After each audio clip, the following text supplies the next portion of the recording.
The great work of light occultists, in stark contrast to the great work of dark occultists, which we've been talking about, is the distribution of occult knowledge freely to humanity, thereby ending the slavery of humanity by eliminating the widespread ignorance which dark occultists exploit to gain and maintain their control. Light occultists would be better referred to as de-occultists, which is a term I absolutely love and I consider myself. I don't even want anybody to call me a light occultist or an occultist in general. I like to be called a de-occultist. That's my task. That's my work. To break this knowledge out like an avalanche onto humanity and just let it flow freely where it will, so that people can take it in and we can level the playing field that has thus far been dominated by ignorance. So light occultists, I feel, would be better referred to as de-occultists, because what de-occultists do is reveal and spread knowledge which has been hidden and which must be known, commonly known. It must become common knowledge in order for freedom to manifest. Is the occult really hidden? Really hidden?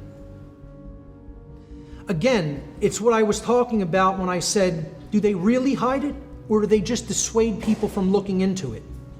Is this knowledge truly inaccessible and completely hidden, or is it out there for anyone who wants it? Well, I would make the argument it's out there for anyone who wants it. I mean, we're drowning in information. If anything, it's become a little bit more difficult to even get the information because of how much nonsense you often have to weed through to get the real material. It's covered by the signal is often covered by noise, you could say. But are we living in a nescient society or an ignorant society? And this involves the understanding of the difference between two connotative forms of not knowing something. I call this the context of not knowing, nescience versus ignorance.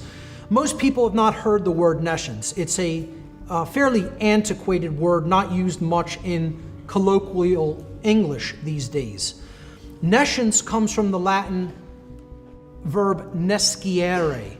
Nesciere in Latin means to not know because knowledge was absent or unattainable.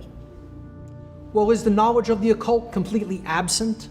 Is it totally unattainable? Can we not understand it because we don't have access to the knowledge? We don't have access to that baseline level in that trivium process, the grammar, the input. Is it present in our world or is it absent in our world? I'd make the argument it is completely present. Not only is it completely present, it is accessible at anyone's fingertips who has the desire. And again, the colors I've chosen for this presentation, as a brief aside, since I mentioned the concept of desire here, are not just fall colors, okay? Although that's a part of it. But this is about, the color orange resonates with the concept of desire in the occult, of wanting something, of wanting to know particularly, okay? And are we a society that truly wants to know? You know, I don't consider us a nescient society. When we look at the meaning of the word ignorance, coming from the Latin verb ignorare, which means to not know, even though necessary information is present, because that information has been willfully refused or, key word here, disregarded.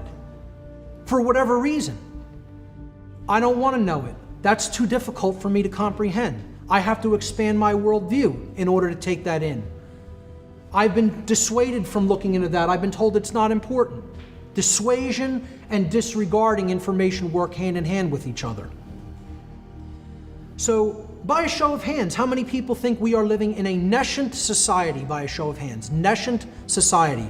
The information that humanity needs to know is completely unavailable to us. Anybody?